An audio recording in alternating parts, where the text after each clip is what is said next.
aquí de una memoria de tipo semiconductor, específicamente, es decir, de chips, ya que también pues hay otro tipo de memorias que no necesariamente son chips y de las cuales vamos a hablar más adelante, como son, por ejemplo, el caso de los discos duros de una computadora o los discos de estado sólido. Son memorias, pero bueno, tienen un principio de funcionamiento y un principio de almacenamiento diferente. Pero si hablamos de circuitos integrados, si hablamos de chips, bueno, pues la arquitectura general de un circuito, por eso hablo de un circuito de memoria, es la que vimos en este diagrama bloques. Y entonces, simplemente para recordar, todas las memorias, todos los circuitos de memorias van a tener 3 buses o grupos de terminales que son comunes a todas las memorias.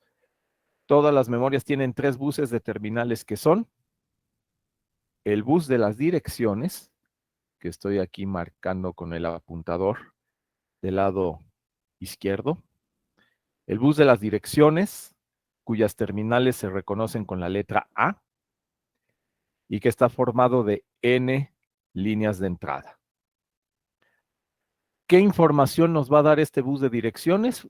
Bueno, pues este bus de direcciones nos dice cuántos registros tiene internamente la memoria, porque recuerden que este bus son las entradas de un decodificador. Si tiene n entradas, quiere decir que el decodificador va a manejar o a controlar 2 elevado a la n registros o celdas de almacenamiento. Entonces, el bus de direcciones nos dice cuántos registros hay dentro de la memoria para almacenar información. Y bueno, también nos va a servir para conocer de qué dirección a qué dirección están numerados esos registros. Van a ser desde el registro número 0 hasta el registro 2 elevado a la n menos 1. ¿Ok? Luego tenemos el segundo bus, el segundo grupo de terminales que tiene toda memoria es el bus de datos. El bus de datos que lo estoy marcando, en este caso del lado derecho, aquí en el apuntador. El bus de datos que son las salidas, son entradas y salidas de todos los registros conectados en común.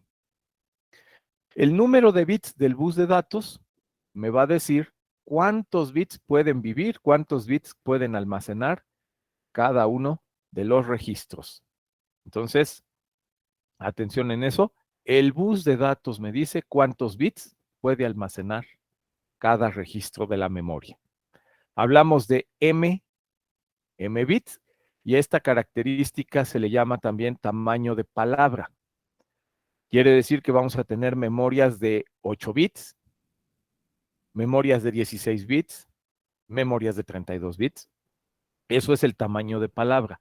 ¿Cuántos bits puede almacenar cada uno de los registros? E indirectamente lo que sabemos es que, bueno, pues eso nos dice cuántos flip-flops hay en cada uno de los registros. Pueden ser 8, 16, etcétera. ¿Sí? Y por último, tenemos el bus de control. El bus de control que les mencionaba el día de ayer. Está formado de 3 terminales. 3 terminales que nos van a servir para controlar la operación que queremos realizar en los registros de la memoria. Esas 3 terminales se les conocen como selección de chip, y esta terminal selección de chip se identifica como CS o CE, y es la habilitación del decodificador que hay internamente en el circuito de memoria. La segunda terminal de control es Output Enable, que es la que habilita los buffers triestado de todos los registros. Esta terminal Output Enable habilita o deshabilita los buffers triestado de los registros y se le conoce como señal de lectura. Y por último, tenemos una señal Write Enable o habilitación de escritura, Write Enable, que nos sirve para cuando queremos guardar, mandar, escribir, guardar datos en la memoria. Entonces, son básicamente 2 las operaciones que podemos hacer en toda memoria: leer los datos o escribir o almacenar información. Todas las terminales del bus de control ojo con este detalle, las 3 terminales del bus de control siempre van a trabajar o activarse en 0, siempre son de lógica negada, estas 3 terminales. Y entonces aquí hicimos un análisis de las combinaciones que se deben aplicar de acuerdo a la operación que quiero realizar en la memoria. Por ejemplo, si lo que quiero es leer la información que hay almacenada en alguno de los registros, la combinación que tengo que aplicar es 0 en la selección de chip para habilitar el decodificador. Y una vez habilitado el decodificador interno, especifico en qué registro quiero leer, tengo que dar la dirección en binario, en las líneas de direcciones. Eso va a habilitar el decodificador correspondiente. Luego, para habilitar que el dato de ese registro salga por el bus y lo podamos leer, tenemos que habilitar los buffers triestado de salida. Entonces vamos a mandar un 0 en la terminal OE, en la Output Enable. Y bueno, como en ese caso no queremos escribir, Write Enable se mantiene inactiva enviándole un 1 lógico. Y entonces con esta combinación, 0 en Chip Enable, 0 en OE, 1 en Write Enable, ejecutamos una operación de lectura en alguno de los registros de la memoria. Recuerden, solo se puede ir leyendo o escribiendo en un registro a la vez. Si queríamos escribir, si queremos guardar información, si queremos entonces ahora que un dato que coloquemos aquí en el bus de datos, ese dato se almacene o se guarde en alguno de los registros, si queremos escribir en la memoria, entonces la combinación que se debe aplicar en el bus de control es 0 en la selección para habilitar el decodificador, 1 en la lectura, no queremos leer, los buffers triestados los vamos a mandar a alta impedancia, y para indicar la operación de escritura, que ahora los datos van a entrar, le mandamos un 0 a la terminal Write Enable. Y tenemos otra combinación en donde podemos habilitar el decodificador, pero no habilitamos los buffers de salida, no habilitamos tampoco la operación de escritura, y en ese caso, aunque nuestra memoria estuviese habilitada, no realiza ninguna operación. Decimos que esta operación es de estado de bus de datos en alta impedancia. En este caso no se habilita ningún registro. Va a estar en alta impedancia el bus de datos. Y bueno, pues si está en alta impedancia el bus de datos, significa que es como si estuviera abierto, estuviera desconectada la memoria. No podemos ni mandar datos al interior, tampoco podemos leer la información que almacena. Y entonces, en esta última combinación se le llama estado de alta impedancia o bus de datos ocioso, porque, bueno, pues la memoria no realiza ninguna operación.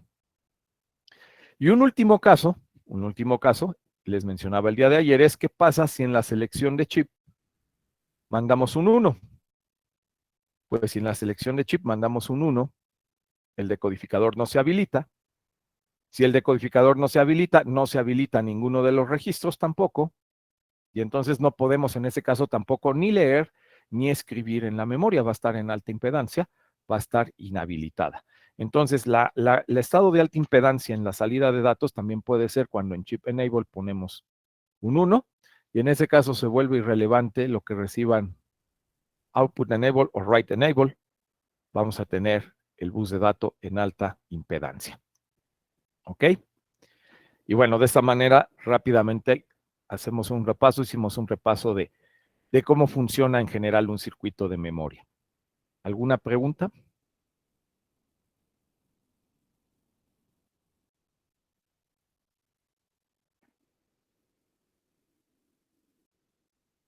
¿No? ¿Todo está claro? Sí, profe. Ok. Bueno, por último, recordar que cuánta información entonces puede almacenar una memoria. Bueno, pues la cantidad de información, la cantidad de bits que puede guardar esta memoria va a estar dada por la fórmula de la capacidad, que estoy marcando aquí con el apuntador en la parte inferior del pizarrón. La capacidad que va a estar dada por el número de registros que hay dentro de la memoria, que es 2 elevado a la n, por el tamaño de palabra, por el número de bits que guarda cada registro. Este producto, el número de bits de cada registro por el total de registros, me dice cuántos bits o cuánta capacidad de almacenamiento va a tener el chip de la memoria. ¿Ok? Bueno, entonces, pues como les decía, es importante que recuerden este diagrama, es importante que recuerden este principio de funcionamiento, porque todas las memorias tienen básicamente, todas las memorias semiconductoras tienen básicamente esta misma estructura, obedecen a este mismo funcionamiento.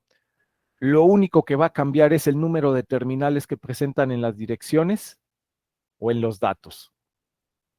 Si cambia el número de terminales en las direcciones, pues cambia el número de registros que van a tener. Si cambia el número de bits de datos, pues cambia la cantidad de datos que puede guardar cada registro. Y eso lo que indica es que va a haber memorias de mayor capacidad de almacenamiento o de menor capacidad de almacenamiento. Eso es básicamente lo que cambia, la cantidad de información que se puede guardar en los diferentes chips.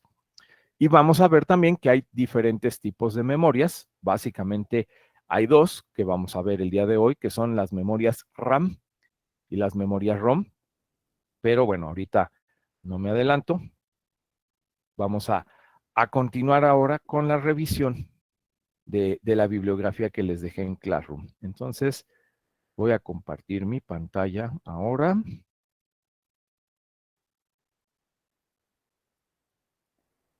Y me dicen, por favor, si ya aparece. Sí, profe, ya se ve. El libro. Bien, este es el libro que les dejé el enlace para que lo puedan descargar, que se descarga gratuitamente.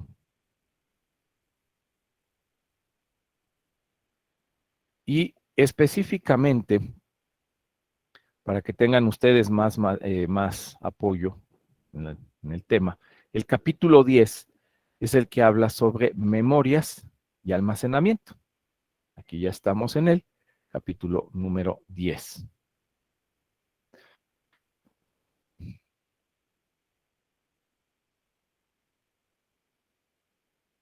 Y bueno, el capítulo número 10 comienza hablando de, pues, los principios de almacenamiento, que se pueden almacenar bits, se pueden almacenar bytes, se pueden almacenar nibles o se pueden almacenar palabras. Bueno, pues el bit ya lo sabemos.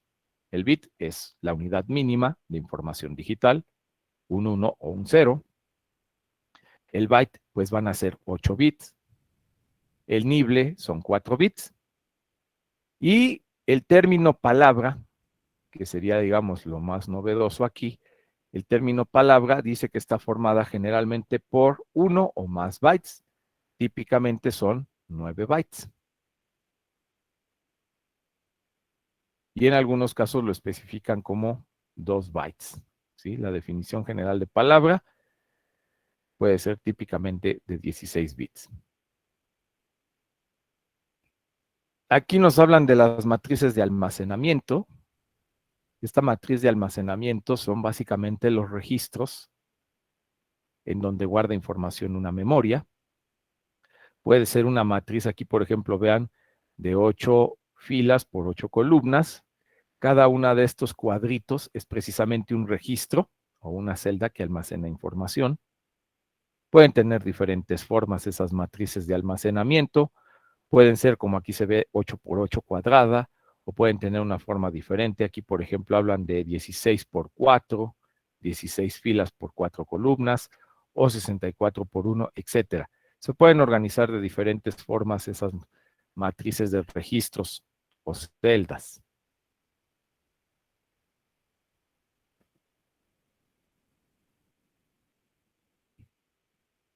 Aquí, por ejemplo, al hablar de las operaciones básicas, se especifica lo que he mencionado. Lo voy a resaltar. La operación de escritura, que coloca datos en una posición específica de la memoria, en un registro, y la operación de lectura, que extrae los datos de una dirección. Estas son las dos operaciones básicas que he mencionado. Escritura, podemos guardar datos en una celda, en un registro. La lectura es para extraer los datos que hay guardados en un registro. Aquí, por ejemplo, en esta figura, en la figura 10.3, aquí pueden ver que los arreglos de los registros incluso pueden ser en 3 dimensiones.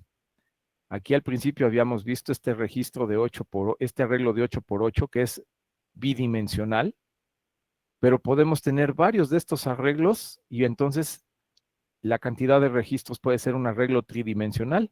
Vean, de varias matrices de 8 por 8 registros. De ese tipo puede ser la complejidad interna de una memoria. Y después viene pues el diagrama. Aquí miren el diagrama de la estructura general, en donde lo que tenemos es un decodificador, se le llama decodificador de direcciones al decodificador interno, que se encarga de habilitar cada uno de los registros que forman la matriz de la memoria. Las entradas del decodificador es, como lo vimos, el bus de direcciones. Las salidas y entradas para los datos de la matriz es el bus de datos, y vamos a tener aquí las terminales de control, que son las señales de lectura y escritura. Aquí no especifican la habilitación del decodificador, pero es la que les mencionaba, es la terminal de selección de chip. Aquí lo hacen más simple, pero son básicamente los mismos elementos que hemos mencionado que tiene todo circuito de memoria. En este caso hablan de una matriz de memoria bidimensional, pero si el arreglo de registros es tridimensional, en este caso se tienen dos decodificadores. Decodificadores de direcciones por fila, decodificadores de direcciones por columna. Y entonces, bueno, este arreglo de dos decodificadores permite que se trabaje con matrices de memoria tridimensionales, pero en esencia el funcionamiento es el mismo. Hay entradas de direcciones que son para los decodificadores, la entrada y salida de la información a las matrices a través del bus de datos, y sigue teniendo las mismas terminales de control para indicar las operaciones, la operación de lectura o escritura. De esa manera es la arquitectura interna de los circuitos de memoria. Y bueno, aquí cómo se lleva a cabo una operación de escritura. Si ustedes quieren guardar un dato o quieren escribir, ¿qué es lo que tienen que hacer? Bueno, pues tienen que enviar la dirección, el número del registro que quieren utilizar. Aquí, por ejemplo, en las entradas de direcciones, aquí le están enviando el número 101 binario, que sería el 5. Quiere decir que el decodificador va a habilitar, aquí lo marcan con un color diferente, habilita, esto ya no lo debía hacer, ahí habilita la fila número 5, la salida número 5 del decodificador, que es esta fila, y entonces en el bus de datos se debe colocar la información que queremos guardar. Por ejemplo, aquí quieren guardar este dato 10001. Esa información se coloca en el bus de datos y se va a almacenar en la matriz. Vean, cada uno de estos cuadritos en este caso guarda un bit del hecho que se quieren guardar y se habilitan en la fila o en la fila número 5, que es la dirección que se especificó al decodificador. Y bueno, para eso obviamente se tiene que especificar la señal de escritura. Aquí paso a paso lo va explicando. Paso 1, el código de la dirección 101 se coloca en el bus de direcciones. El paso número 2, el byte de datos se coloca en el bus de datos. Y paso número 3, el comando de escritura hace que el byte se almacene en la dirección 5, reemplazando los datos que había anteriormente. Cada que escriben en un registro, pues el dato anterior obviamente se pierde. Si queremos leer, queremos hacer una operación de lectura, pues el procedimiento es parecido. Vean, número 1, el código de direcciones se coloca en el bus de direcciones, en este caso el 011, y así habilita la salida número 3, habilita a este registro. Después, paso número 2, se aplica el comando de leer el 0 en la terminal de lectura. Y después, paso número 3, el contenido de la dirección se coloca en el bus de datos y se desplaza al registro de datos. ¿Sí? Aquí hay algo interesante, dice que al momento de leer, el contenido de la dirección 3 no se destruye. Es decir, cuando ustedes leen un dato, obtienen una copia de la información que hay guardada ahí, pero esa información se va a mandar a la salida. No se destruye esa información. Se obtiene una copia que es la que sale a través del registro de datos de la memoria. Entonces, bueno, aquí les da una explicación paso a paso de los procesos precisamente que mencionaba hace un momento, cómo se puede leer, cómo se puede escribir en un circuito de memoria. Bien. ¿Hasta aquí alguna pregunta, jóvenes? ¿Alguna duda? Voy a volver a cargarlo para que no se vea lo que acabo de marcar.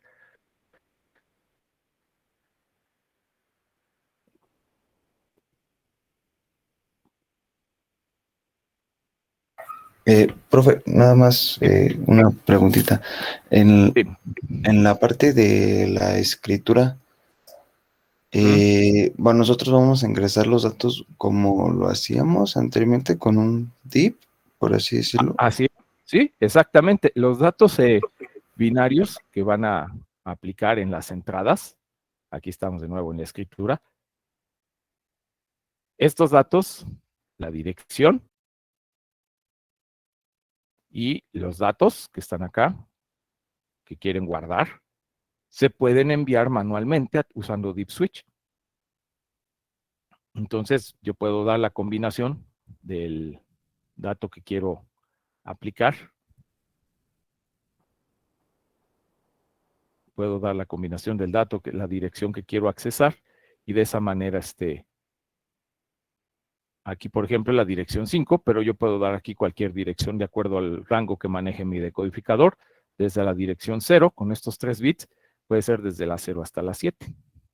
Con una memoria en general de n bits, pues desde 0 hasta 2 a la n-1.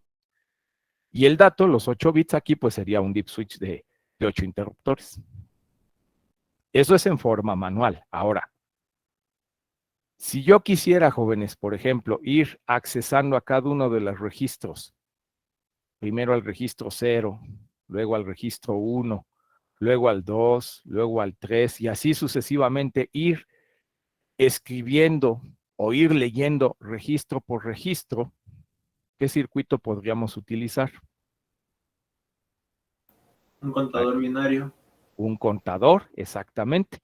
En las direcciones, aquí en la entrada de las direcciones, podemos colocar un contador y entonces, pues vamos a ir dirección por dirección, generando cada uno de estas, habilitando cada registro, y lo único que hay que mandar, ahora sí que eso sí manualmente, es el dato que se quiere escribir en cada uno de esas direcciones o registros. Esto sí, la parte de acá, pues sí tendría que ser con un deep switch, dependiendo de la información o el código que quieren guardar. Pero las direcciones se pueden enviar utilizando contadores. Y ahí viene otra pregunta, ya me voy adelantando.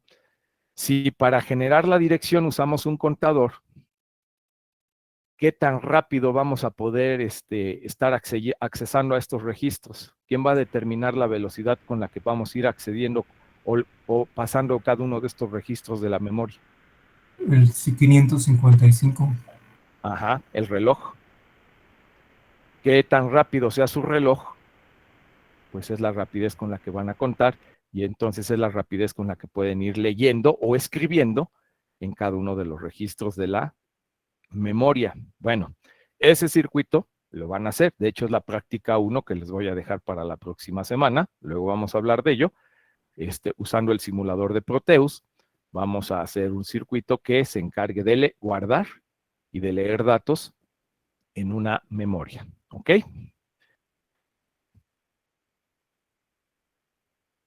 Ok, profe. Bien. Bueno, a ver, ya que estamos precisamente hablando de este tema, lo voy a relacionar un poquito con la parte de la computación, con la parte de la programación que ya conocen. Cuando ustedes codifican, elaboran un programa, pues lo mandan a un compilador, ¿sí? Compilan su código fuente Y después del proceso de compilación, ¿qué es lo que obtienen, jóvenes? La ventana de pruebas. Ajá, pero obtienen un archivo, ¿cierto? Un archivo que se llama ¿cómo? Si se llevó a cabo la compilación correctamente de su programa. Ejecutable. Ejecutable, así es. Cuando ustedes compilan su código fuente, si no hay errores, si no les marca ningún error de sintaxis o de falta de alguna biblioteca, al final obtienen un archivo ejecutable y ese es el que se ejecuta, valga la redundancia, ese archivo es el que puede ejecutar la computadora. Bueno, pero ¿me pueden decir qué es ese archivo ejecutable? ¿Sería la copia de la que estaba hablando? No, no es una copia. Sería la memoria. Es una traducción. El compilador hace algo con su código fuente y es lo que genera en el archivo ejecutable. ¿Qué es lo que hace el compilador?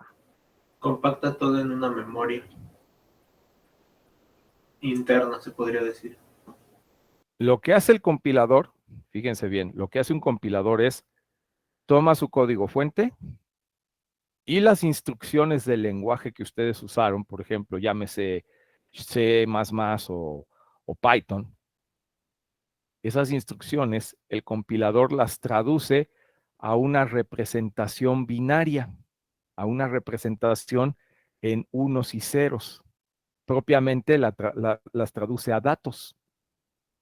Entonces, esa es la tarea de un compilador, traducir el código, las instrucciones, los datos de un programa, traducirlo a una representación binaria. Esa representación binaria se le llama lenguaje de máquina. ¿Sí? Una vez que su programa, su código, está en lenguaje de máquina en forma de unos y ceros, a continuación se guarda en la memoria. Cuando ustedes dicen de dónde salen estos unos y ceros que están aquí guardados en la matriz, bueno, esos unos y ceros que se están guardando aquí pueden ser las instrucciones y los datos de un programa que se van guardando registro por registro. Cada instrucción en binario se va guardando en cada uno de estos registros. En el mismo orden en el que ustedes definieron sus instrucciones, en ese mismo orden se guardan en los registros de la memoria. Lo que va a hacer después un microprocesador es ir a leer cada una de estas instrucciones y a ejecutar la tarea que le indiquen. Entonces, un microprocesador lo único que sabe hacer es ir a la memoria y leer registro por registro las instrucciones que encuentra y ejecutar las instrucciones que están ahí guardadas. Eso es básicamente lo que hace un microprocesador. ¿Y cómo lo hace? Envía una dirección a través de un contador que tiene el microprocesador y después recibe estas instrucciones y el procesador, vamos a verlo más adelante, tiene un conjunto de circuitos internos que le permiten identificar qué instrucción está representando este código binario. El procesador va a reconocer si esta instrucción es una suma, una resta, una multiplicación, etcétera, y va a ejecutar esa tarea y genera un resultado. Cuando termina con esa instrucción, el contador del micro se incrementa y entonces va a ir a leer la siguiente en el siguiente registro y va a ejecutar la siguiente línea y así sucesivamente. Un microprocesador simplemente sabe ir leyendo las instrucciones y ejecutándolas para obtener los resultados que produce cada una de ellas. ¿Y cómo lo hace? Pues a través de un contador que envía las direcciones y de un conjunto de circuitos que llevan a cabo, que reconocen qué instrucción corresponde a estos códigos binarios y llevan a cabo esos procesos en sus circuitos internos. Si el microprocesador tiene un reloj para que genere las direcciones, ustedes me lo acaban de decir, ¿de qué va a depender la rapidez con la que un procesador va a leer y ejecutar estas instrucciones? De la frecuencia. De la frecuencia del reloj del micro. Bueno, pues ahí va, ya para que vayan entendiendo cómo funciona su computadora. Ustedes en su casa tienen una computadora, una laptop, Y seguramente una de las características que tiene ahí marcadas en la etiqueta o que les dijeron cuando compraron su computadora es que tiene un procesador, por ejemplo, a 2 GHz o a 3.3 GHz. Bueno, lo que les están diciendo con esa velocidad en gigahertz es la frecuencia del reloj a la cual trabaja su microprocesador. Si su procesador es de 2 GHz, pues quiere decir que internamente tiene un reloj que trabaja a 2 por 10 a la 9 Hz. Imagínense, 2.000 millones de ciclos por segundo es la velocidad del reloj interno de ese procesador. Pero si tienen un procesador de 3.3 GHz, pues quiere decir que es más rápido. Ese procesador va a leer y va a ejecutar más rápido las instrucciones comparado con un procesador de menor velocidad. Así que si ustedes quieren comprar una computadora la más rápida, bueno, pues la primera característica que tienen que verificar es la frecuencia o la velocidad del reloj de ese procesador. Mayor frecuencia indica que va a ser más rápido ese procesador para leer y ejecutar las instrucciones. Nada más que ojo, ahí también hay otro detalle. Se va a necesitar que la memoria que van a utilizar también pueda trabajar a esa velocidad. Se requiere una velocidad rápida. Y entonces en ocasiones también les dicen que la memoria o que el bus de datos de su computadora es de 1 GHz o de 800 MHz. Bueno, pues eso les dice la velocidad a la que trabaja la memoria. También se requiere que la memoria sea de mayor velocidad para que el sistema aproveche la velocidad del procesador. Si ustedes le colocan una memoria lenta a un procesador muy rápido, el procesador se adapta a la velocidad de la memoria. Si la memoria es lenta, el procesador, por muy rápido que sea, va a esperar hasta que la memoria le entregue la información y entonces ahí se está desperdiciando la capacidad o la velocidad del procesador. Se requiere, por lo tanto, que tanto el procesador como la memoria sean de la mayor velocidad posible para que su equipo de cómputo tenga mayor velocidad de procesamiento. ¿Ok? Bueno, pues ya con esto incluso estamos adelantando algunos conceptos de los microprocesadores. Bien, ¿alguna otra pregunta? Profe, ¿Sí? ¿cómo se asigna en sí la frecuencia al microprocesador? ¿Depende del modelo o se podría alterar en todo caso? Depende del fabricante, es decir, cada fabricante, dependiendo del modelo, tiene microprocesadores de cierta velocidad. Entonces, por eso los fabricantes van mejorando sus diseños. Simplemente haciendo un poquito de historia. Imagínense, ahorita me voy a ir adelantando otro poquito también. El primer microprocesador surgió en 1974. Es de mi edad, el primer microprocesador. Ese primer microprocesador era de 4 bits.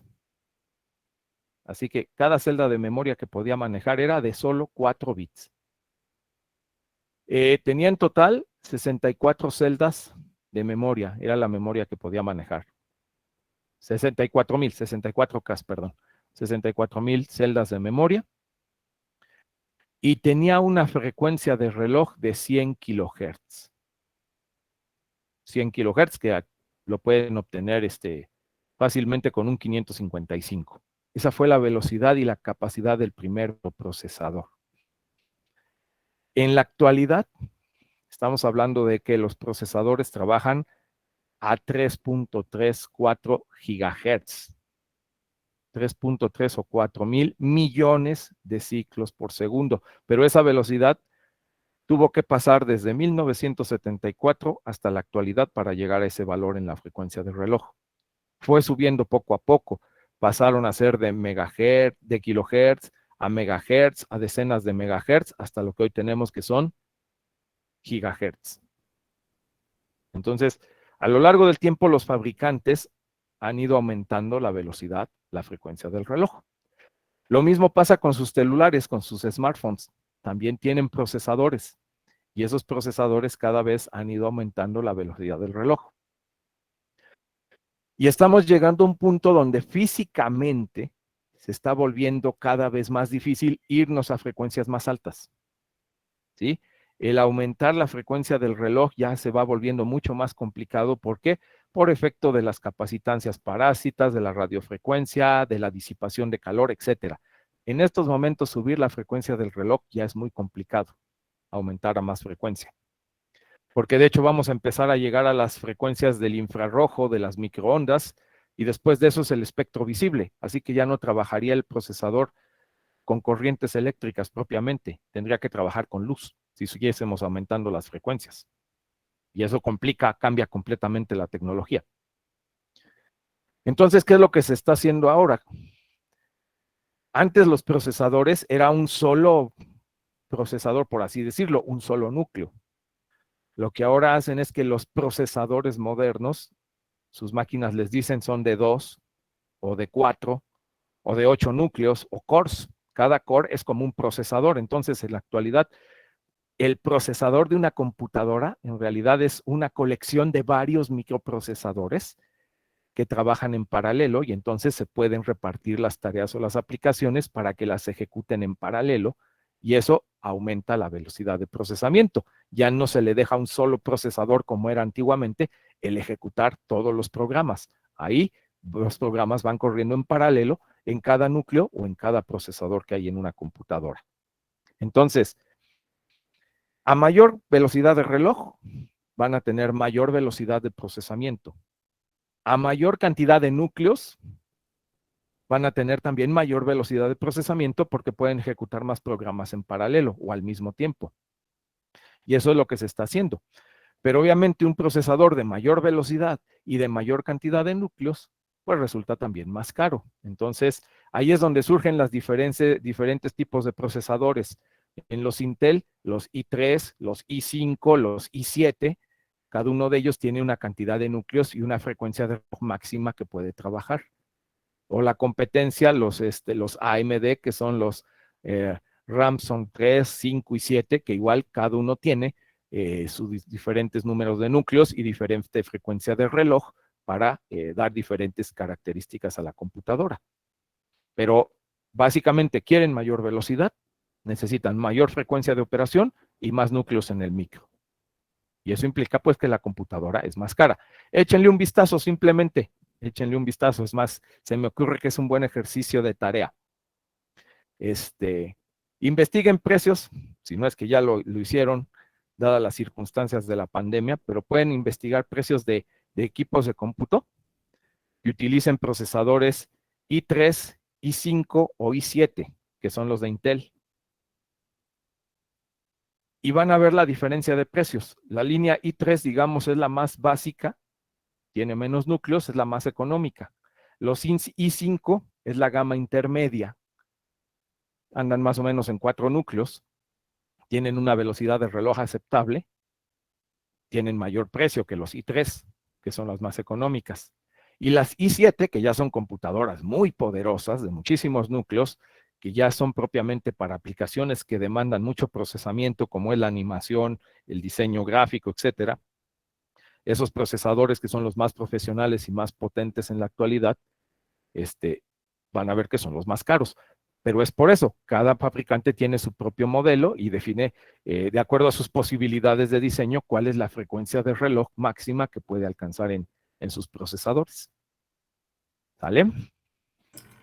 Profe, disculpe, una última pregunta. Sí. Entonces, bueno, si está mencionando que se está dificultando incrementar la frecuencia para la velocidad del procesador, ¿cómo es que las computadoras cuánticas llegan a teraflops y cosas así muy rápidas? Pero ahí es otro principio, porque ya no estamos hablando de chips de silicio. Cambia completamente la tecnología y los principios de funcionamiento. Entonces es una tecnología completamente diferente a lo que actualmente tenemos en los equipos de cómputo.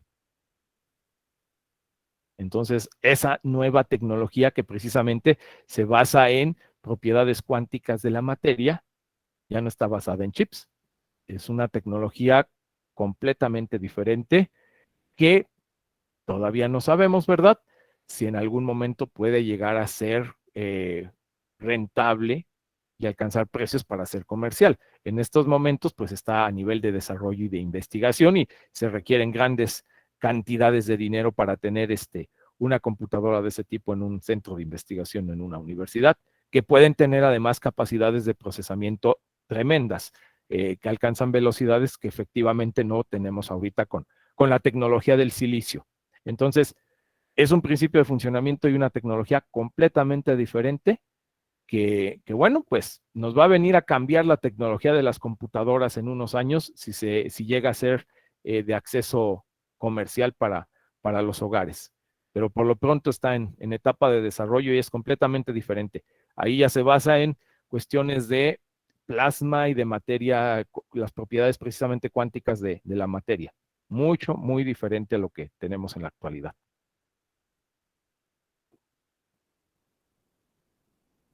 Es otro paradigma completamente.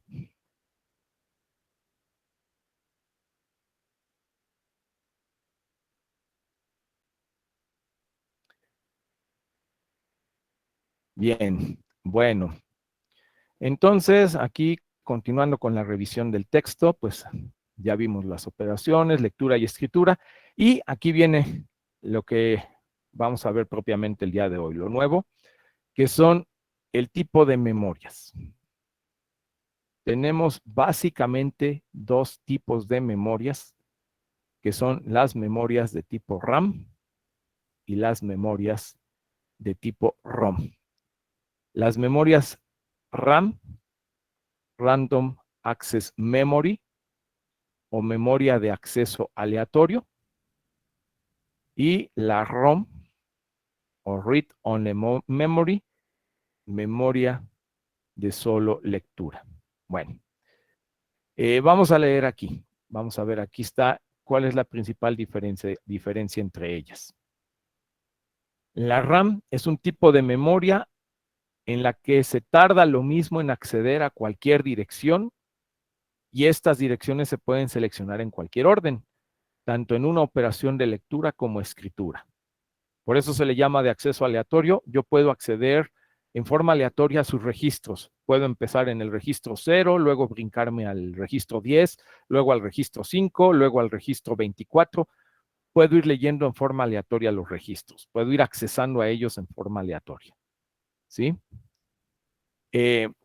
Todas las RAM tienen la capacidad de lectura y escritura, es decir, que en ellas puedo leer y escribir datos. Y aquí viene una característica importante que las identifica. Dice, debido a que las RAM pierden los datos almacenados cuando se desconecta de la alimentación, reciben el nombre de memorias volátiles. Esta es la principal característica de las RAM. Si ustedes le quitan la energía eléctrica, la información que guardaba se pierde. ¿Por qué? Porque está basada en flip-flops. ¿Qué pasa en un flip-flop si ustedes le quitan la energía?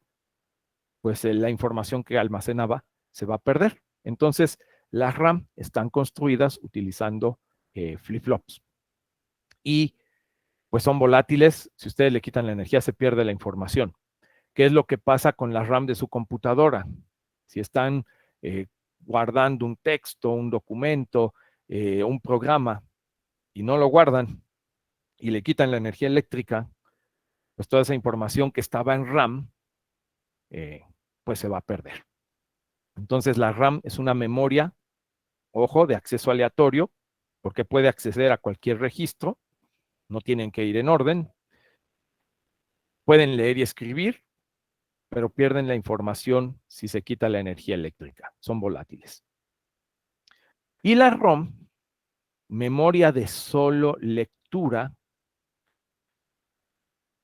es una memoria en la que los datos se almacenan de forma permanente o semipermanente. Dice que los datos se pueden leer en una ROM, pero no existe una operación de escritura como la RAM. Es decir, en la ROM, una vez que se guardan los datos, ahí se quedan. En una ROM, si ustedes le quitan la energía eléctrica, no se pierde la información. Por eso se le llama memoria no volátil a la ROM, no pierde la información si le quitan la energía eléctrica, ¿sí? Pero esos datos que están ahí guardados se pueden leer, pero no se pueden escribir. En ella no puedo escribir información, solamente puedo leer la información que previamente se guardó, ¿sí? Entonces, son los dos tipos de memoria principales, y su diferencia es que las RAM pierden la información si se quita la energía, y aquí en la última parte dice, debido a que las ROM mantienen los datos almacenados, incluso si se desconecta la alimentación, reciben el nombre de memorias no volátiles. Bueno, ¿cuál sería un ejemplo de una ROM? Por ejemplo, sus memorias USB. Porque en una memoria USB ustedes la conectan, guardan los archivos, guardan la información que quieren almacenar en esa memoria USB, la desconectan de la computadora, en ese momento se queda sin energía eléctrica, y sin embargo la información que guardaron no se pierde, ¿verdad? Ahí sigue. Cuando vuelven a conectar la memoria, encuentran de nuevo los datos que guardaron, los datos de sus archivos o de fotografías o de música. Otro ejemplo es la memoria SD en los teléfonos. También pueden guardar información, la desconectan, no está energizada y no pierde los datos. Ese es otro ejemplo de una memoria ROM no volátil. El disco duro de la computadora. El disco duro de la computadora es una ROM en donde ustedes guardan toda la información, apagan la computadora y la información se queda almacenada en el disco duro, ahí permanece, y mientras no la sobreescriban, mientras no modifiquen esos archivos o no los borran, ahí va a estar almacenada la información. Lo mismo pasa en un DVD o en un CD, antiguamente en un disco compacto o en un DVD, la información ahí está almacenada y no requiere de energía eléctrica para evitar que se pierda. ¿Qué es lo que hace diferentes a las ROM de las RAM? Bueno, las RAM, como les digo, usan flip-flops. Si ustedes le quitan la energía a los flip-flops, pues se pierde la información. En una ROM la información se almacena cambiando alguna propiedad física o química de los materiales de la memoria. Si hablamos del silicio, si hablamos de transistores de silicio, lo que se hace es que en la ROM esos transistores se abren o se cierran a semejanza de interruptores. Y eso es lo que hace que la información se quede ahí guardada, porque los transistores asemejan interruptores abiertos o cerrados que representan los unos y ceros que se guardan dentro del chip. Y hasta que no se vuelva a reprogramar esa capa de silicio, aplicándole un voltaje más alto al de la operación que tiene normalmente, mientras no se borren, pues esos switches, esos unos y ceros, ahí quedan permanentemente almacenados. No se necesita aplicar energía eléctrica. En el caso de un disco duro de una computadora, lo que se cambia son las propiedades magnéticas del disco. El disco es de material de aluminio, está recubierto de una sustancia ferromagnética, y cada que se está escribiendo un 1 o un 0, lo que se está creando sobre esa superficie magnética es un pequeño imán. Un imán que si está orientado en una dirección, tiene sus polos norte y sur en una dirección para representar un 1, y se colocan en la dirección contraria a los polos para representar un 0. Y entonces, cambiando esa posición, esa orientación de los imanes en la superficie de un disco duro, es como se modifican las propiedades magnéticas de la superficie, y eso almacena la información. En el caso de un DVD o de un disco compacto, lo que se hace es cambiar las propiedades ópticas de una superficie reflectora al láser, para que cuando va a guardar un 1 o un 0, el haz de láser que incide en la superficie se refleje o no se refleje, y entonces, bueno, pues eso es lo que genera propiedades ópticas, y eso es lo que representa los unos y ceros que se guardan en el disco compacto o en el DVD. Esos son la forma en que funciona una ROM. Almacena la información binaria cambiando las propiedades de los materiales, y bueno, pues de esa manera es que la información se puede quedar ahí por mucho tiempo sin cambios, sin perderse, ¿sí? Bien, ¿alguna pregunta? Digo, ahorita lo estoy mencionando así muy rápido, Pero aquí vamos a ver más adelante, aquí el libro, por ejemplo, ya les da una visión más completa y a detalle. Aquí vamos a ver de todos los ejemplos de memoria RAM.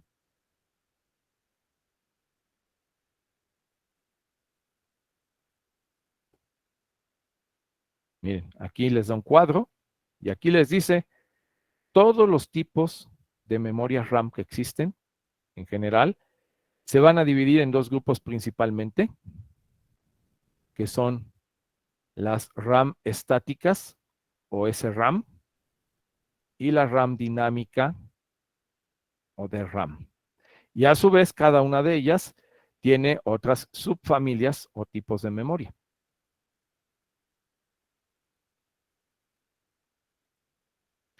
La RAM estática o SRAM,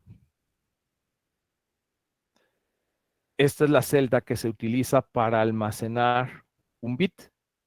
Como pueden ver, es un flip-flop construido con puertas.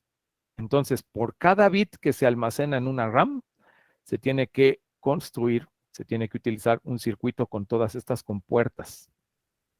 Entonces, es una memoria relativamente cara, porque fíjense, por cada bit, el número de compuertas que se necesitan, aquí son 4. Si ustedes tienen una memoria de 1 megabyte, 1.000.000 de bytes, imagínense, una memoria de 1 megabyte son 1.000.000 de bytes, pero cada byte son 8 bits. Entonces, 1 megabyte serían 8 millones de bits. Bueno, pues si fuese de tipo RAM, esa memoria, necesitarían guardar 8 millones de bits, pero se necesitan por cada bit 4 compuertas. Quiere decir que esa memoria necesita o está construida con 32 millones de estas compuertas dentro del chip. De ese grado de complejidad son los circuitos en la actualidad. Y entonces, bueno, construir 32 millones de compuertas dentro de un chip de estas características, pues es algo relativamente caro. Entonces, una RAM estática es una memoria relativamente cara, pero su principal ventaja que es la memoria más rápida. De todas las RAM, la RAM estática es la más rápida. Bueno, aquí incluso, por ejemplo, ya nos muestra algunos ejemplos de chips. Miren, aquí hay una RAM. Fíjense cómo dice RAM 32K por 8. ¿Qué nos está diciendo esto? Es una RAM de 32K, 32,000 registros por 8 bits. 32,000 registros de 8 bits cada uno es lo que tenemos en este circuito. Y aquí podemos ver las terminales de direcciones desde la línea A0, en este caso hasta la A14, tiene 15 líneas de direcciones. Las entradas y salidas del bus de datos y las terminales de control. El chip select, el write enable para indicar que queremos escribir o el output enable si queremos leer. Entonces, ahí está un ejemplo de un circuito integrado de una memoria RAM estática. Y bueno, esto ya es la descripción a detalle de su arquitectura interna. ¿Qué señales tengo que aplicar? ¿Qué señales tengo que aplicar para leer o escribir en una de estas memorias? Bueno, pues aquí me marcan las señales que tengo que aplicar. Miren, aquí, por ejemplo, si quiero leer una RAM, lo primero que me dicen es que la terminal write enable tengo que mandarla a 1. Como no voy a escribir, tengo que inhabilitar la escritura poniéndola a 1. Y para leer, aquí me van diciendo lo que tengo que hacer. Entonces, lo primero que tengo que hacer, si se dan cuenta aquí, la primera señal que cambia es la parte de arriba. Lo primero que tengo que especificar es la dirección. ¿En qué registro de la memoria quiero leer los datos. Lo primero que le tengo que dar a la memoria es esto, la dirección. Después, tengo que habilitarla, mandando la señal chip select de 1 a 0. Pero además del chip select a 0, también tengo que habilitar los buffers de salida. Entonces el OE también tiene que cambiar a 0, que es lo que estamos viendo en esta parte. El chip select en 1, el OE en 0, perdón, chip select en 0, OE también en 0. Y entonces vean lo que pasa. Una vez que doy la dirección y estas dos señales están en estado bajo, en la salida, un instante después, vean que no es inmediato, tiene que pasar un tiempo después de que le mandaron la dirección y le dieron 0 en CS y 0 en OE, un tiempo después ya me entrega la información, me da el dato válido que estaba guardado, la memoria RAM. ¿Cuánto tiempo se tarda? Ah, pues es el tiempo que va entre estas dos líneas punteadas, este tiempo que está aquí, que le llaman T subíndice EQ, que se le llama tiempo de acceso. Este tiempo es lo que tarda la memoria en enviarme los datos que quiero leer. Vean que las memorias no son inmediatas. Es decir, si yo quiero leer una memoria, no me entrega la información de inmediato con que yo le dé la dirección, 0 en CS y 0 en OE, y digo ya de inmediato ya tengo la información. No. La memoria se tarda en enviar la información a la salida. Tarda un tiempo. Este tiempo TEQ es muy pequeñito. Es un tiempo del orden de nanosegundos, que para nosotros es una cosa imperceptible, ¿sí? Para nosotros va a parecer que es instantáneo, que le dieron estas señales en las líneas de control y el dato aparece de inmediato en la salida. Para nosotros es inmediato. Pero este tiempo para un microprocesador resulta significativo, porque como les digo, si el procesador es muy rápido y la memoria se tarda mucho tiempo en enviar la información, pues entonces el procesador se tiene que esperar a la memoria. Entonces, una memoria RAM que tenga un tiempo T subíndice EQ o tiempo de acceso pequeñito, que se tarde poco en entregar los resultados, es una memoria rápida. Una memoria que tiene un tiempo TEQ muy grande, bueno, pues es una memoria lenta y esa memoria no nos conviene usarla con procesadores de alta velocidad. Entonces, este diagrama es importante por eso, porque me está diciendo, estos diagramas vienen en las hojas de datos de los chips de memoria, y entonces me dice, lo que me está diciendo es qué tan rápida o qué tan lenta es esa memoria que se está utilizando en el chip. Ahora, si quieren escribir, si quieren guardar datos, entonces aquí ya nos dicen WE, se tiene que ir a nivel bajo, y el procedimiento es muy parecido. Se empieza por especificar en qué registro tengo que dar la dirección de en qué registro quiero escribir o guardar datos. Tengo que mandar la señal chip select a 0. Después tengo que mandar la señal WE a 0. Y a partir de ahí tengo que colocar los datos que quiero guardar. Y aquí el requisito es que esos datos se tienen que mantener en la entrada de la memoria un determinado tiempo. No es de que ya le coloqué el dato y lo quito de inmediato, porque entonces, quién sabe qué vaya a guardar la memoria. Tengo que mantener el tiempo, un tiempo que le llaman aquí T subíndice WD o tiempo de escritura. Tengo que mantener al menos este tiempo el dato en las entradas para que la memoria lo pueda tomar y almacenar internamente. Si yo el dato lo coloco menos de este tiempo TWD, quién sabe qué vaya a guardar la memoria, ¿eh? Va a almacenar algún dato aleatorio, pero no la información que yo quería guardar en ella. Entonces, ¿cuánto se tarda en guardar un dato la memoria? A eso se le llama tiempo de escritura y es este T subíndice WD.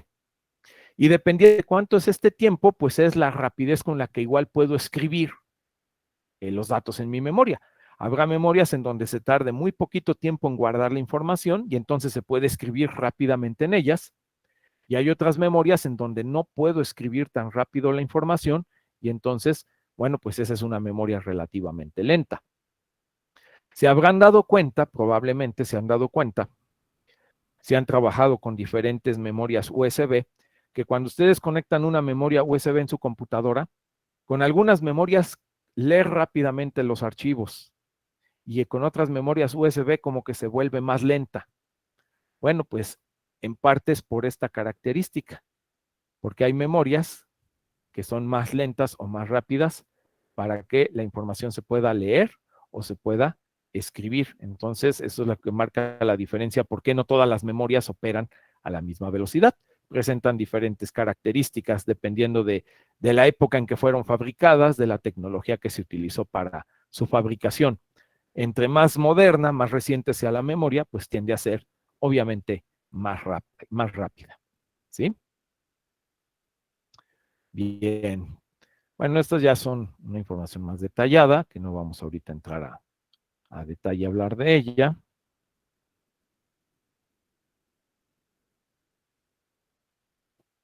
Todo lo que ahorita mencioné es para una memoria RAM estática. Acuérdense, RAM estática. Luego tenemos otro tipo de memoria RAM, que es la RAM dinámica o DRAM. Esta memoria, DRAM, es una memoria muy económica. ¿Por qué? Porque almacena la información usando capacitores, miren. No utiliza flip-flops. Una DRAM utiliza un capacitor para que aquí guarde los unos. Cuando se carga el capacitor, guarda un 1. Si el capacitor está descargado, guarda un 0. Y un transistor de tipo MOS, que es como un interruptor que permite que el capacitor se conecte para cargarse o se desconecte para mantener ahí la carga almacenada.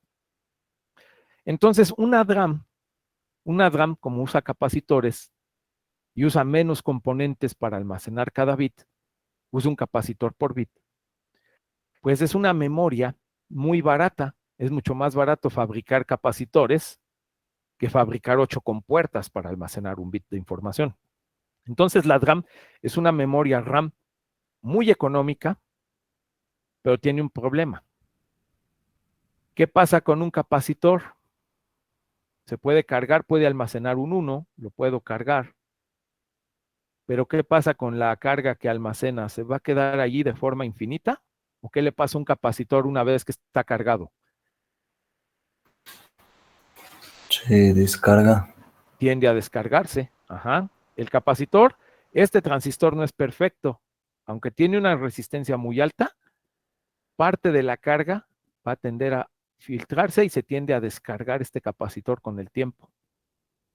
Entonces, el problema de la DRAM es que aunque es muy económica, tiene el problema de que los unos se pueden perder. Para evitar que se pierdan, hay que estar cada cierto tiempo recargando los capacitores que almacenan unos, hay que estar volviendo a cargarlos. Y entonces cuando se están recargando esos capacitores, pues la memoria no se puede leer y no se puede escribir. Así que va a haber instantes, cada que se están recargando los capacitores, va a haber esos periodos de tiempo muertos en los que no puedo hacer nada con esa memoria porque se están recargando los capacitores para evitar pérdidas de información. Entonces, la DRAM o RAM dinámica es muy barata, pero es una memoria lenta comparada con la estática, porque pues mientras se están recargando los capacitores o refrescando, se les llama recarga o refrescar los capacitores, mientras se hace esa operación, pues la memoria no se puede utilizar. Y en esos tiempos, pues en esos tiempos es lo que hace que sea más lenta. Sin embargo, por ser una memoria muy barata, y porque puedo colocar millones de capacitores dentro de un chip, esta memoria puede almacenar muchísima información. Puede ser memoria del orden de megabytes o decenas de megabytes. Puedo encontrar módulos de memoria DRAM incluso de gigabytes. De hecho, la memoria convencional de sus computadoras, se fabrica utilizando este tipo de memoria, la DRAM. Los módulos de memoria de sus computadoras, cuando les dicen una computadora tiene 1 gigabyte de memoria, o 2 gigabytes de memoria, o 4 gigabytes de memoria, esos 4 o 2 gigabytes de memoria convencional son fabricados con tecnología tipo DRAM, porque pueden almacenar mucha información utilizando relativamente pocos chips, y además es muy barata, muy barata en su fabricación esta memoria. Sin embargo, pues es lenta comparada con la memoria SRAM, que es una memoria más rápida. Esas son las características principales que quiero que recuerden de este tipo de memorias, para que aprendan a entender las diferencias entre ellas.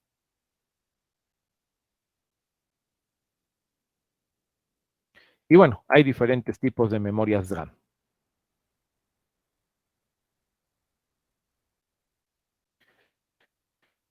Y después vamos a pasar a las ROM. Ya vimos las RAM, que son volátiles. Ahora vamos a las ROM, a las memorias que, aunque les quitemos la información, no pierden la información que internamente almacenan.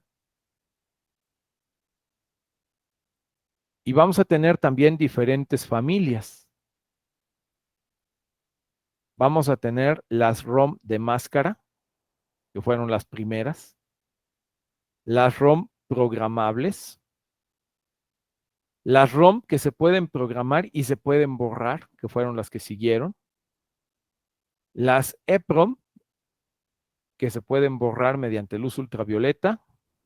Y finalmente las PROM, que se pueden borrar y programar mediante pulsos eléctricos, también llamadas EEPROM. Entonces, en las memorias ROM tenemos varios tipos: las de máscara, las programables, las que se pueden borrar, las que se pueden borrar con luz ultravioleta, y las que se pueden borrar eléctricamente, las EEPROM. Digamos que en evolución histórica, todo empezó con la ROM de máscara. Estas fueron las primeras. Después siguieron las PROM programables. Después de estas siguieron las PROM que se podían borrar. Después las EPROM. Y en la actualidad, las que tenemos son las E cuadrada PROM, que dieron lugar a la memoria flash. Estas últimas son las que se utilizan, por ejemplo, en las memorias USB. Una memoria PROM que se puede borrar y programar con pulsos eléctricos. También se utilizan en las memorias SD.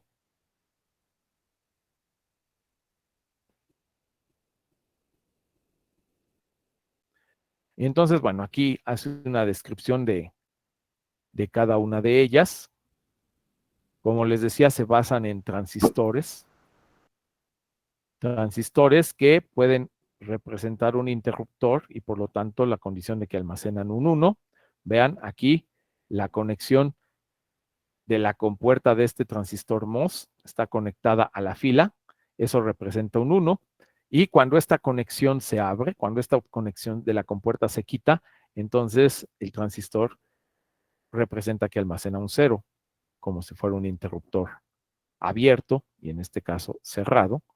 Y entonces de esa manera es como se almacena la información en una ROM, abriendo o cerrando esas conexiones de los transistores.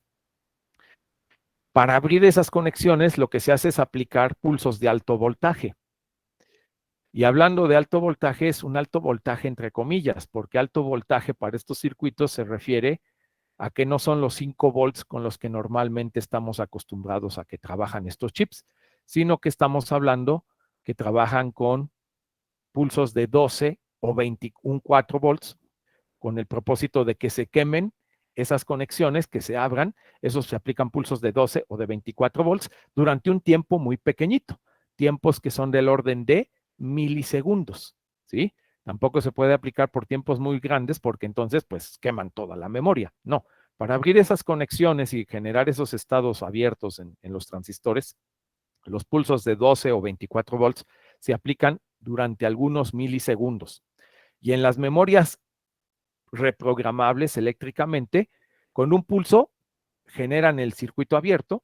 Si vuelven a aplicar otro pulso, se vuelve a restaurar la conexión. Y eso es lo maravilloso de esos materiales semiconductores, que cada vez que aplican un pulso de alto voltaje, entre comillas, la conexión se puede abrir o cerrar tantas veces como ustedes quieran y pueden, por lo tanto, reprogramar y borrar los datos de la memoria, que es en lo que se basan las memorias USB y las memorias SD para almacenar la información. ¿Sí? La estructura interna, bueno, la estructura interna es, como ya hemos visto, muy parecida. Hay decodificadores, las matrices de memoria, que son esos transistores que les mostré ahorita al inicio, los buffers de salida, aunque aquí los buffers los representan como si fueran compuertas, pero son buffers triestado, las terminales de direcciones, las terminales de datos, las terminales de control o de habilitación. El funcionamiento es exactamente el mismo, solo cambia el principio de funcionamiento. Las PROM y EPROM, que son las programables, como decía. Aquí miren, aquí antes usaban fusibles. Estos fusibles se abrían o se cerraban para representar los unos y ceros. El problema es que estos fusibles, una vez que se abrían, pues ya no se podían volver a conectar. Así que estas memorias se programaban una vez y ya se quedaban con ese programa para siempre. Si yo quería cambiar el programa, pues tenía que tirar ese chip, comprar uno nuevo y reprogramarlo con los nuevos unos y ceros que yo necesitaba. Entonces, estas eran las PROM, se programaban una vez y se tiraban. No las podían borrar y reprogramar. Esa era su principal desventaja. Mientras que las EPROM significa que es una PROM que se puede borrar. Yo guardo un programa ahí, puedo borrar el programa y puedo cargar un nuevo programa o modificar el programa anterior, cargar el programa modificado. Y no tengo que tirar el chip cada que necesitara reprogramar. Y existen diferentes tipos de EPROM borrables. ¿Cómo se reconocen? Se reconocen porque estas memorias tienen una ventanita aquí. Tienen una ventana de cristal de cuarzo en donde cuando ustedes quieren borrar la memoria, a través de esta ventana de cristal de cuarzo se hace incidir luz ultravioleta. Con esa luz ultravioleta se expone en el semiconductor unos 15 o 20 minutos, se borra la información que almacenaba y se restauran las conexiones y se puede volver a programar. El problema es que para borrarla, pues se necesitaba, como les digo, exponerla a la luz ultravioleta durante 15 a 20 minutos. Entonces, a mí me tocó trabajar con estas memorias en el laboratorio, cuando llevé el curso de microprocesadores, en mi época. Tenían que hacer su programa y revisarlo muy bien, jóvenes. Porque si el programa tenía un error o no funcionaba, tenían que llevar el chip al borrador y esperarse 20 minutos a que saliera, a que terminara de borrar el chip para volver a cargar su programa corregido. Y si otra vez tenía un error su programa y no funcionaba, a volverse a ir a formar, a poner su memoria a borrar y esperarse otros 20 minutos para volver a cargar el programa corregido y poder probar de nuevo su circuito. Así que imagínense cuánto tiempo se tardaba el desarrollar una aplicación. Por eso se tenía que ser muy cuidadoso y casi lo que se pretendía era que los programas tenían que quedar bien a la primera, porque no podía uno estar ahí perdiendo el tiempo vuelta y vuelta usando el programador y sobre todo porque había un programador para todos los alumnos. Así que imagínense la fila que era aquello. Esa era la principal desventaja de este tipo de memorias. Por eso surgieron después las memorias E² PROM, que son borrables y programables eléctricamente. Y las memorias flash. Estas memorias, para borrarse, ya no necesitan luz ultravioleta, se programan con pulsos eléctricos, ¿sí? La programación se hace modificando la carga que hay dentro de un transistor MOS. Por ejemplo, aquí miren, cuando hay carga acumulada, muchos electrones representan un 0. Cuando hay poquita carga, cuando hay pocos electrones dentro de ese transistor, representan un 1. Y estas memorias se pueden borrar en cuestiones de milisegundos o segundos. ¿Qué es lo que pasa con sus memorias USB? Ustedes pueden en cuestión de segundos, muy poquitos segundos, guardar los archivos, borrarlos, sobreescribirlos, agregar más información, quitar aquello que no quieren. Las memorias actuales son muy rápidas y trabajan bajo este principio de borrado y almacenamiento a través de pulsos eléctricos. Entonces, pues eso permite que el desarrollo de aplicaciones y la programación de las memorias pues sea un proceso mucho más rápido de lo que era en el pasado. Profe, entonces, en ese caso, cuando teníamos un 1, para borrarlo, ¿le tenían que llegar más electrones? En este caso en las flash, aquí en las flash, miren, el 0, aquí lo voy a poner. El 0 es cuando hay muchos electrones. Este es el 0. Para representar un 1 hay que quitar los electrones, hay que descargar este transistor. ¿Cómo se hace eso? Miren, aquí, bueno, aquí ya les dice. Aquí lo que se hace es conectar esta terminal a 0 volts y entonces de esta manera, conectando a 0 volts, los electrones fluyen hacia acá, puesto que de este lado hay un voltaje positivo que los atrae y quedan atrapados en esta puerta. Es algo parecido a un capacitor. Si yo aquí no le aplico en la compuerta ningún voltaje, pues no se atrae ninguna carga, no hay electrones en esta zona, y entonces eso es para almacenar un 1. No se conecta ningún voltaje en esta terminal del transistor MOS, y si quiero cargarlo, pues aquí le aplico un voltaje positivo y se atraen los electrones desde una conexión a tierra o a 0 volts. Okay. En fin, es mucha la información. Como se darán cuenta, el libro es un capítulo completo. Si quieren realmente entender y aprender con todo detalle todas estas memorias, pues miren, ahorita simplemente estoy dando un vistazo por encima a todo el texto, pero es todo el capítulo realmente si quieren entender todos los tipos de memorias. ¿Con qué me quiero que se queden en la clase del día de hoy? ¿Qué es lo que quiero que aprendan de esta clase del día de hoy? Que existen básicamente dos memorias, que son las ROM y las RAM. Que las ROM son no volátiles, es decir, que ustedes guardan información en ellas y esa información no se pierde aunque le quiten la alimentación. Y las RAM son memorias volátiles. Que las RAM almacenan información usando flip-flops o capacitores. Mientras que las ROM almacenan la información modificando las propiedades del semiconductor, como vimos ahorita, ya sea para que almacenen carga o para que no almacenen electrones. Y que existen diferentes tipos de memorias que ustedes deben de identificar cuando les hablen en un circuito o en un sistema, en su carrera profesional, cuando les hablen de una memoria flash, de una memoria SRAM, de una memoria DRAM, de una ROM, de una EPROM o una E cuadrada PROM, sepan qué tipo de memoria a qué tipo de memoria se están refiriendo. Y entonces, este cuadrito que está aquí al final en la página 637, este cuadrito es importante que casi se lo aprendan de memoria, que entiendan qué tipos de memorias van a encontrar en los sistemas electrónicos, que vean cuáles de ellos son volátiles y cuáles no, cuáles son RAM, cuáles son ROM, que si pueden almacenar mucha o poca información, a eso se refiere con la densidad. Alta densidad quiere decir que pueden almacenar mucha información o no. Y con qué tecnología están construidas sus celdas de almacenamiento. Con transistores o no, utilizan otro tipo de transistor, y si se pueden reescribir o no se puede modificar la información que almacenan. Esta tabla, la 10.2, es el resumen del capítulo y es la información que prácticamente quiero que aprendan, que ustedes conozcan, para que sepan los diferentes tipos de memoria que van a enfrentar en su vida profesional. ¿Ok? Bien. Bueno, pues hasta aquí alguna pregunta rápida que tengan, jóvenes, alguna duda.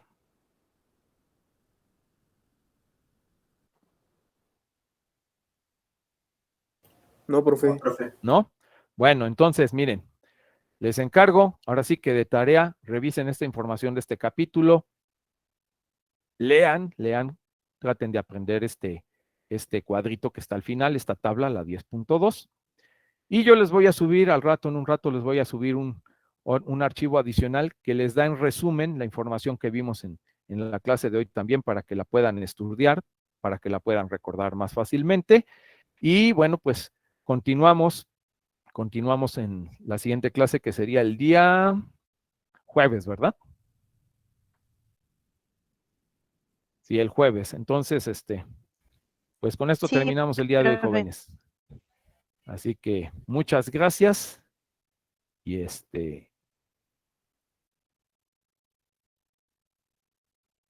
también quedé que les voy a enviar un cuestionario. Espero subirlo hoy en la tarde junto con el resumen que les comento, para que empiecen a repasar estos conceptos. ¿Ok? Pues buen día para todos. Gracias. Gracias, Perfecto, igualmente. profe, gracias. Hasta luego.